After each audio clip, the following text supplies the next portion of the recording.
I think he's becoming a little fastidious. I'm Joseph. This is Input English. I have a story for you today. I tell you a lot of stories, don't I? Of course, because story listening is a fabulous way to make progress with your listening comprehension and eventually your speaking ability. This is comprehensible input. You can't go wrong with stories if you enjoy listening to them and if you can understand most of what is being said. You don't need to know every word. Eventually, you'll learn those words in context. So let's get started with our story. We're going to join the two parents, Kathy and Robert, in the living room. It's in the evening, they're reading and chatting after the boys have gone to bed. It's their time together to talk about things. Kathy turned to Robert and said, I think he may be getting a little too fastidious. With that statement, Robert was trying to figure out what she was talking about. He didn't have any context. It was just a statement, and she might be making sense, but so far it was lost on him because she didn't give any frame of reference. She didn't say who she was talking about. So Robert said, what do you mean? Who's getting fastidious? What is this all about? I'm trying to understand, but so far I'm lost. Kathy chuckled to herself and said, oh, I assumed that you could read my mind. I've been thinking about this so much, I just had this feeling that you were already in on the conversation. Sorry.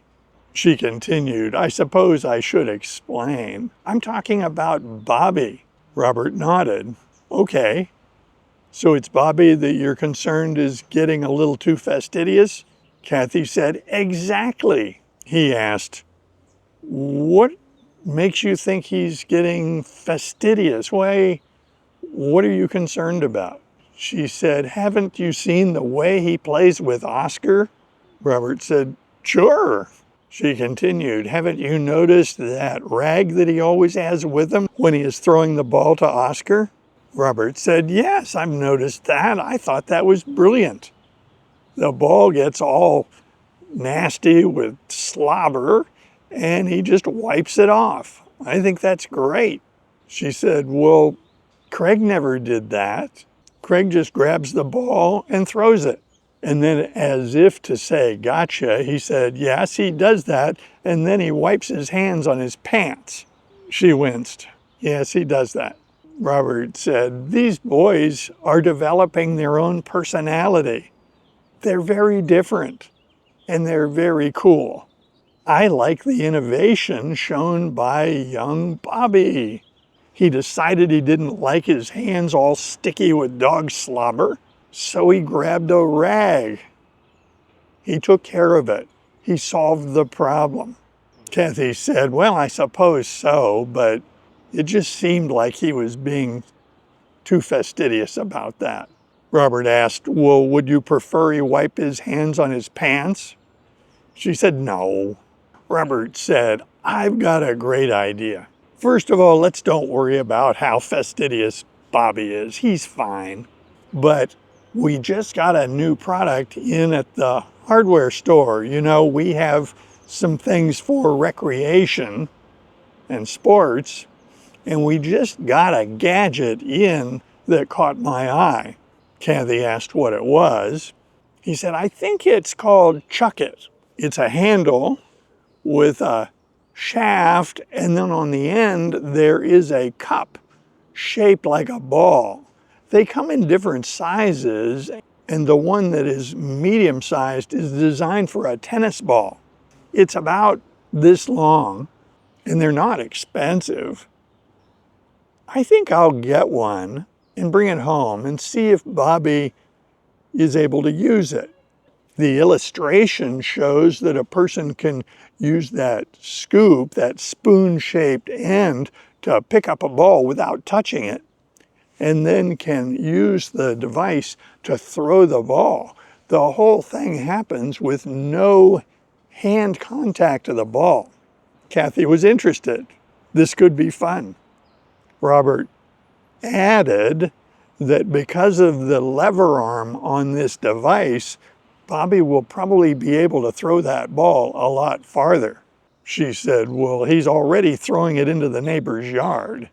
Robert said, I know that, but he'll be able to throw it farther. For instance, in the park, he can give Oscar quite the workout by throwing very long throws with this gadget, once he learns how to use it, of course.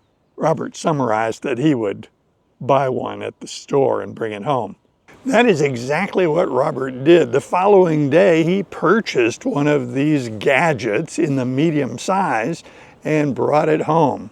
He undid the packaging and threw that away.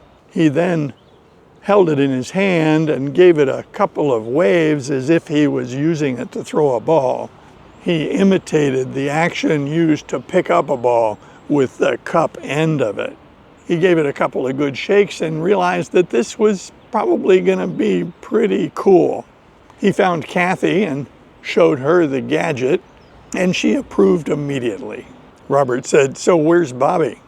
Kathy said, he's outside with his rag and his dog and his ball. Robert said, perfect. Let's give this thing a test drive. The two of them went out into the yard and found Bobby. On the ground next to him was the rag, and Oscar was in the midst of retrieving a ball which had been thrown for him. Bobby had wiped off the ball and wiped off his hands, dropping the rag next to his feet. As the two parents approached Bobby, he saw that his dad had an orange and green thing in his hand, something he wasn't familiar with, and he was curious what this was all about. About the same time that the two parents stood next to Bobby, Oscar came up with the ball, and it was completely covered in dog slobber. Robert thought to himself, perfect. He said, Bobby, let me show you something. By now, the ball was on the ground in front of Bobby's feet. Robert extended his arm with the ball throwing device and scooped up the ball with the cup end of it. He then held it and bounced it like this, but did not drop the ball out of the cup end. He then looked down in the yard, reversed the direction of the device, and extended his arm so that the ball went sailing down in the yard very rapidly. It went all the way to the back fence. Of course, Oscar was off like a shot and retrieved it.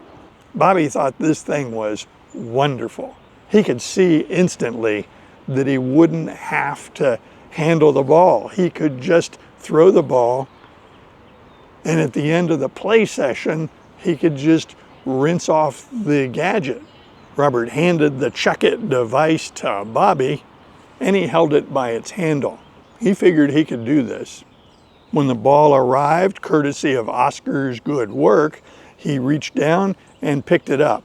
He had a little trouble scooping the ball up because of his unfamiliarity, but he coaxed the ball up against a tuft of grass and got it into the cup end.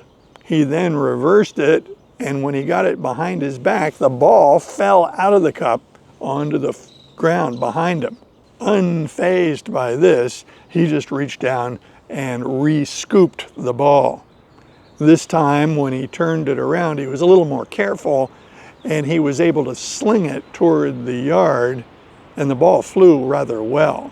It didn't go as far as his dad's throw, but it was pretty good.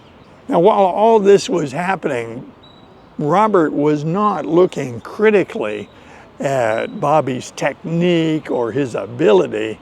Robert was completely focused on Bobby's facial expression. What he saw was focus, and then once things started to happen, he saw pure joy. With that, the parents adjourned back into the house to let Bobby and Oscar continue using this device. They figured that it would take him a little while to learn how to use it well, but it looked like this was a good idea to help Bobby adapt to the fact that he really didn't like his hands covered in dog saliva.